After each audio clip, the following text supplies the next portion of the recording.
Que vont retenir les Français après cette très longue séquence, 1h30, un discours d'environ une demi-heure, puis cet échange entre la presse et le chef de l'État?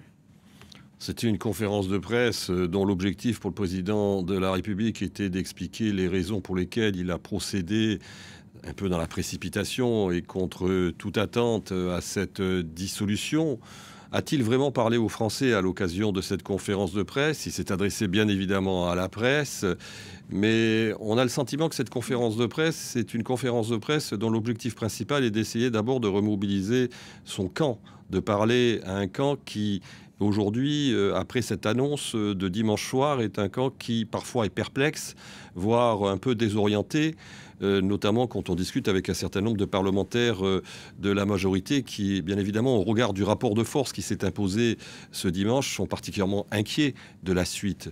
Donc, pour le président de la République, il a finalement, j'allais dire, dans cette conférence de presse, tenu une ligne qui est assez classique politiquement, c'est-à-dire qu'il représente un bloc central, un bloc qu'il veut modérer, un bloc de républicains de raison, d'une certaine manière, en tout cas à ses yeux, contre finalement la menace de ce qu'il appelle les extrêmes.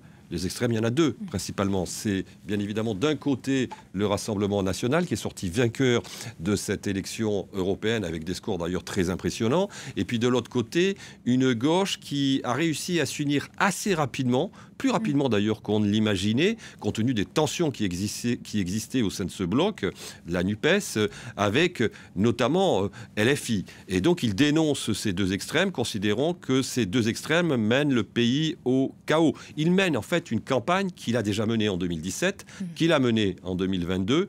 Il espère qu'en 2024, dans cette élection législative, il aura autant, j'allais dire, de chances qu'il n'en a eu en 2017 et en 2022. Il mène une campagne qu'il a déjà menée. Ça, c'est intéressant ce que vous êtes en Oui. train de dire, parce que lui s'en défend d'entrer en campagne. Il redit, c'est à mon Premier ministre que revient ce rôle de tenir les rênes de la campagne. Il n'est pas crédible en disant ça? Très difficilement. Parce que d'abord, il a mené campagne durant l'élection européenne, il s'est engagé, il avait même, rappelez-vous, demandé un débat à Marine Le Pen. Et là, avec cette conférence de presse, 2 jours après cette annonce, il montre qu'il veut être le chef, j'allais dire, de campagne.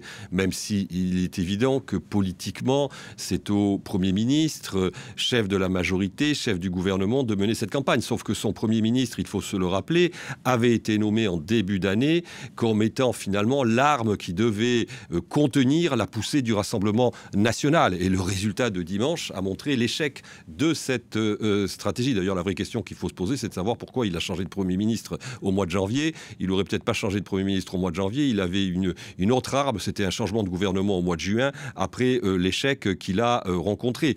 Donc aujourd'hui, c'est un président de la République qui, en tout cas dans ses propos, dans la